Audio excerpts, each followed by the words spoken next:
Thanks, Debbie. Thank you, Debbie. Weakness invites aggression. It's a historic axiom, and it's true. You look at Chamberlain going to talk to Hitler with a piece of paper that wasn't worth the paper it was written on. And we saw Churchill talk about appeasement and how that invites aggression. And then we had Reagan talk about peace through strength. Putin sees weakness. President Xi sees weakness. The Ayatollah sees weakness. And Kim Jong-un sees weakness. We have a weak president, and he's creating a very dangerous world. The disastrous withdrawal from Afghanistan was the beginning of the end. Putin watched that, and he saw a weak and ineffective president.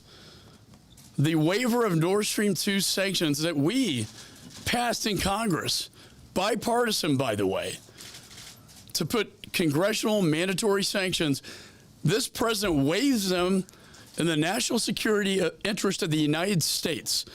Explain to me, Mr. President, how that is in our best national security interest, to allow Putin to complete his pipeline into Europe while he cancels the Keystone pipeline and all energy production in this country. Meanwhile, the sanctions exempt energy. 40% going into Europe, almost 10% into the United States of America. We are importing Russian energy. This needs to stop. We are funding Putin's war machine, and it's bad.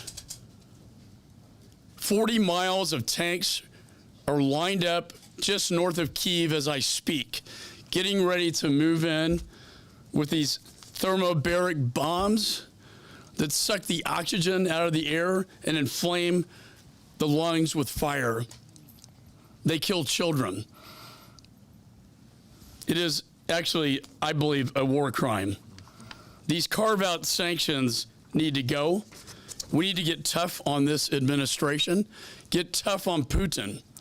Putin has blood on his hands, and it's going to get a lot worse before it gets better. General Milley is correct.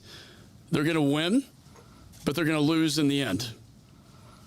We need to give the people of Ukraine, and we stand with the people of Ukraine here today, and we have a moral obligation.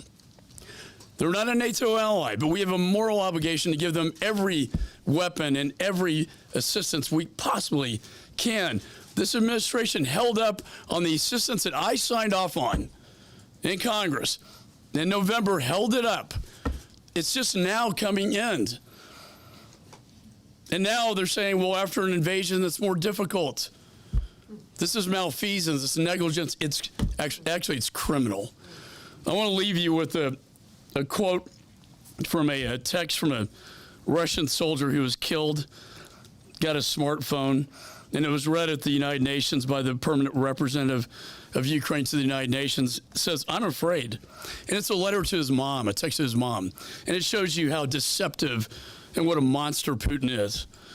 We're bombing all the cities together, he says, "I'm afraid," targeting civilians. We were told that they welcome us. They would welcome us, that we were liberating them. But they're falling under our armored vehicles, throwing themselves under the wheels, not allowing us to pass. They call us fascist. This is so hard. This is what's happening in Ukraine. You're not seeing the whole story. This is what's happening on the ground, and it's going to get a heck of a lot worse before it gets better. With that, I'm very honored to introduce to you a woman who's been through so much. She's from Ukraine. She has relatives in Ukraine. She hears the stories on a daily basis coming from Ukraine into the United States. Victoria Spartz.